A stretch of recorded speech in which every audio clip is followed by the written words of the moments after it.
ሰላም ዛሬም ከጥቂት ሰዓታት በፊት የተሰማ ትኩስ አገራዊና ዓለም አቀፋዊ ሰበር ዜና አለ።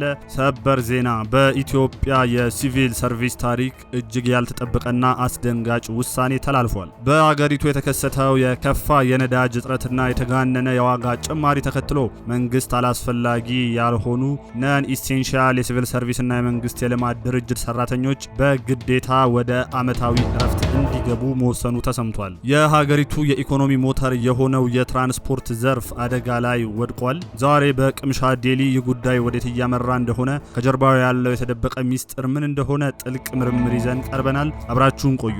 የተከበራችሁ የቅምሻ ዴሊ ተከታዮች፣ የዛሬው የምርመራ ዘገባችን የሚያተኩረው የሁላችንን በር እያንኳኳ ባለው የነዳጅና የትራንስፖርት ቀውስ ላይ ነው። ዛሬ ከወጡ መረጃዎች መረዳት እንደቻልነው የነዳጅ አቅርቦት መቆራረጥን ተከትሎ የህዝብ ትራንስፖርት ሙሉ በሙሉ በሚባል ደረጃ ሽባ ሆኗል። መንግስት የወሰደው የነዳጅ ቁጠባ እርምጃ ወይም ፊውል ኮንሰርቬሽን ሜዠር የመንግስት ሰራተኞችን ከስራ ገበታቸው አርቆ ወደ ቤታቸው እንዲገቡ አስገድዷል። ወደ ኋላ መለስ ብለን ታሪኩን ስንቃኝ ኢትዮጵያ ለበርካታ አስርት ዓመታት የነዳጅ ድጎማን ስታደርግ ቆይታለች። መንግስት በቢሊዮን የሚቆጠር ብር መድቦ ዜጎች በቅናሽ ዋጋ ነዳጅ እንዲያገኙ ያደርግ ነበር።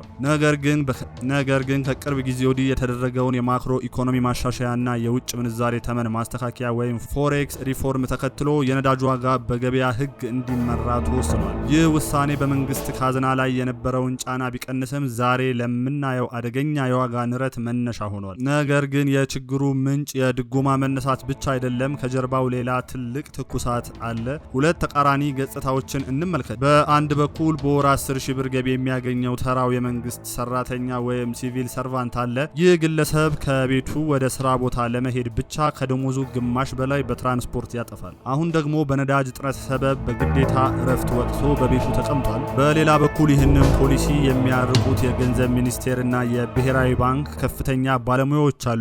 የገንዘብ ፖሊሲ አውጪዎች ሀገሪቱ ያለባትን የውጭ ምንዛሬ እጥረት ለመቅረፍና የነዳጅ አቅርቦትን ለመቆጣጠር ከባድና ያልተወደዱ ውሳኔዎችን ወይም ታፍ ዲሲሽንስ ከማሳለፍ ውጪ ሌላ አማራጭ እንዳላገኙ ገልጸዋል። ታዲያ ይህንን ውሳኔ ማን ያሸንፈዋል? ጣናውስ ማንን ይጎዳል? መረጃዎች በየደቂቃው እየወጡ ነው። አሁን ወደ ጥልቅ ትንታኔያችን እንለፍ። ዋናው ጥያቄ ይህ ነው። ይህ ለምን ሆነ? አንደኛ፣ የውጭ ምንዛሬ እጥረትና የሎጂስቲክ ቀውስ። ምንም እንኳን የማክሮ ኢኮኖሚ ማሻሻያ ቢደረግም ሀገሪቱ በቂ ዶላር በማመንጨት የነዳጅ ግዢን በተቀላጠፈ ሁኔታ ማስኬድ አልቻለችም። በተጨማሪም በጅቡቲ ወደብ በኩል ያለው የባዶ ኮንቴነሮች እጥረትና የቀይ ባህር የጂኦፖለቲካ ውጥረት የነዳጅ ጫኝ መርከቦች የጉዞ መስመርና የኢንሹራንስ ወጪን አሻቅቦታል። ሁለተኛ፣ የሲስተም መጋለጥ ነው። አንድ ታዋቂ የኢኮኖሚ ምሁር እንደተናገሩት ቀውስ ማለት አንድ ስርዓት እውነተኛ ማንነቱን የሚያሳይበት መንገድ ነው። የነዳጅ ቀውሱ ያጋለጠው የትራንስፖርት ችግር ብቻ ሳይሆን ኢኮኖሚያችን በአንድ የውጭ ምርት ላይ ምን ያህል ጥገኛ እንደሆነም ጭምር ነው። ወደፊት ምን ሊከሰት ይችላል?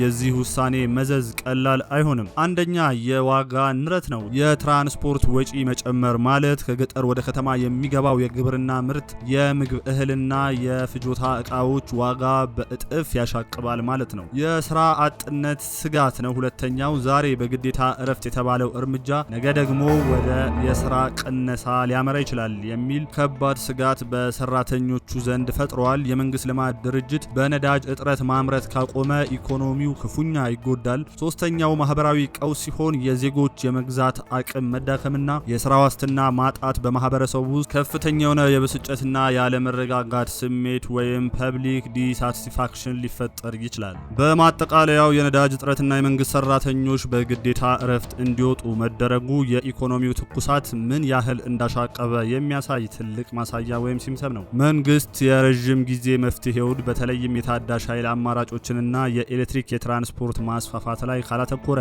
ይህ ቀውስ በየጊዜው መመላለሱ አይቀርም። የቅምሻ ዴሊም የምርመራ ዴስክ ይህንን ጉዳይ በቅርበት እየተከታተለው ተከታታይ መረጃዎችን ወደ እናንተ ማድረሱን ይቀጥላል። በቀጣይ ወደ ውጪ ዜና፣ አሜሪካና ኢራን ፊት ለፊት ተፋጠዋል።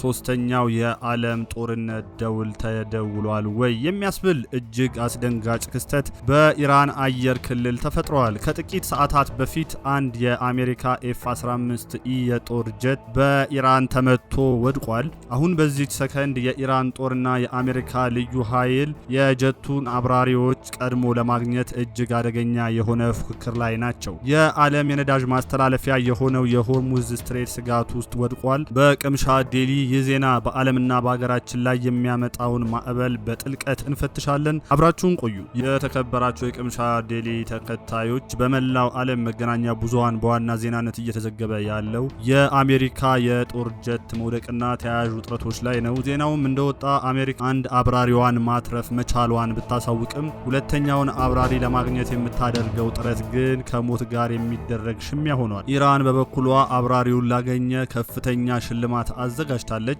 ይህ ክስተት ዝም ብሎ በአንድ ጀንበር የተፈጠረ አይደለም። ታሪኩን ወደ ኋላ ስንመልሰው አሜሪካና ኢራን ላለፉት 4 አስርት ዓመታት በከፍተኛ የጥላቻና የስጋት ፖለቲካ ውስጥ አልፈዋል። በተለይ በቅርብ ሳምንት እስራኤል፣ አሜሪካና ኢራን እርስ በርስ የሚለዋወጡት የሚሳኤል ጥቃት ቀጠናውን እሳተ ገሞራ አድርጎታል። የዛሬው የጦር ጀት መውደቅ ግን ቀይ መስመርን ያለፈ ትልቅ ታሪካዊ ስህተት ወይም የታሰበበት ጦርነት መጀመሪያ ሊሆን ይችላል። በዚህ እጅግ አስፈሪ የፖለቲካ ቼዝ ጨዋታ ላይ ሁለት ዋና ተዋናዮች አሉ። በአንድ በኩል አሜሪካ ፕሬዚዳንት ዶናልድ ትራምፕ አስተዳደር፣ ፕሬዚዳንቱም የሆርሙዝን የባህር በር እንቆጣጠረዋለን በማለት ጠንካራና የማያወላውል ማስጠንቀቂያ እየሰጡ ነው። በሌላ በኩል ደግሞ የኢራን ጠቅላይ መሪ አያቶላ አሊ ካሚኒና የኢራን እስላማዊ አብዮታዊ ዘብ IRGC አሉ። የኢራን አመራሮች የሀገራቸውን ሉዓላዊነት ለማስከበር ወደ ኋላ እንደማይሉ እልህ አስጨራሽ ትዕዛዝ ሰጥተዋል። ይህ የሁለት ግትር አቋሞች ግጭት ነው። እዚህ ጋር ነው እንግዲህ ትልቁ ጥያቄ የሚነሳው። የጠፋው የአሜሪካ አብራሪ በህይወት በኢራን እጅ ቢወድቅ ምን ይፈጠራል? አሜሪካስ ዝም ብላ ታያለች ወይስ ሙሉ የቦምብ ድብደባ ትጀምራለች? መረጃው እንደሚያሳዩት የአሜሪካ የጦር መርከቦች ወደ አካባቢው እጅግ እየተጠጉ። ይህ ለምን ሆነ? ይህ የሆነበት ዋናው ምክንያት ኢራን የአየር ክልሏን እና ሉዓላዊነቷን ለማስከበር ያላት ቴክኖሎጂ ምን ያህል እንዳደገ ለአሜሪካና ለእስራኤል ለማሳየት ስለምትፈልግ ነው። የኤፍ-15E የጦር ጀት መጣልን ቀላል ወታደራዊ ስኬት አይደለም። ይህ በአካባቢው ላይ ያለውን የኃይል ሚዛን ወይም ባላንስ ኦፍ ፓወር በአንዴ የሚቀይር ክስተት ነው። አሜሪካ በበኩሏ የአየር የበላይነት ኤር ሱፐሪዮሪቲ ስለማስጠበቅ ስትል ማንኛውንም አይነት እርምጃ ከመውሰድ ወደ ኋላ ወደፊትስ ምን ሊከሰት ይችላል?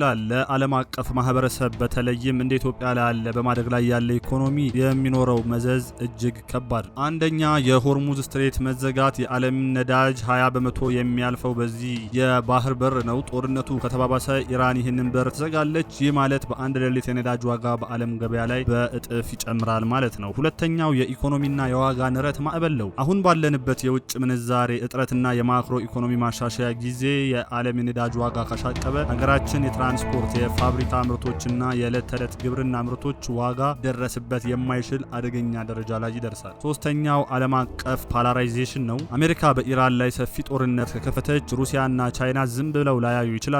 ይህ ክስተት ቀጥታ በዓለም አቀፍ ደረጃ አዳዲስ የጦር ግንባሮች እንዲከፈቱ ምክንያት ሊሆን ይችላል። ሁኔታዎች በየደቂቃው እጅግ በሚያስፈራ ፍጥነት እየተለዋወጡ ነው። በማጠቃለያ የአሜሪካ የጦር ጀት በኢራን መውደቅ ከሁለት ሀገራት ግጭት አልፎ የዓለምን ኢኮኖሚ በተለይም የነዳጅ አቅርቦትን አደጋ ላይ የጣለ ትኩስ ክስተት ሆኗል። የጠፋውን አብራሪ ማን ቀድሞ ያገኘዋል? አሜሪካ ወይስ ኢራን? የሚቀጥሉት 24 ሰዓታት ዓለማችን እጣ ፈንታ እጅግ ወሳኝ ናቸው። የቅምሻ ዴሊ ምርመራ ዴስክ ይህንን ጉዳይ በቅርበት እየተከታተለ አዳዲስ መረጃዎችን በፍጥነት ወደ እናንተ ያደርሳል። የተከበራችሁ ተመልካቾቻችን እናንተስ ምን ታስባላችሁ? ይህ ጦርነት ወደ ዓለም አቀፍ ግጭት ያመራል ብላችሁ ታምናላችሁ? የነዳጅ ዋጋ መጨመርስ በሀገራችን የዕለት ተዕለት ኑሮ ላይ ምን ያህል ጫና ይፈጥራል? ይህ ውሳኔስ በእናንተ የዕለት ተዕለት ህይወት ላይ ምን ተጽዕኖ አሳድሯል? ሀሳባችሁን ከታች ኮሜንት መስጫ ላይ ያስቀምጡልን። ቪዲዮውን ላይክ ማድረግና ቻናላችንን ሰብስክራይብ በማድረግ የቅምሻ ዴሊ የምርመራ ቤተሰብ ይሁኑ። ለዛሬው አበቃን። ሰላም ለሀገራችን፣ ሰላም ለምድራችን፣ ሰላም ለኢትዮጵያ።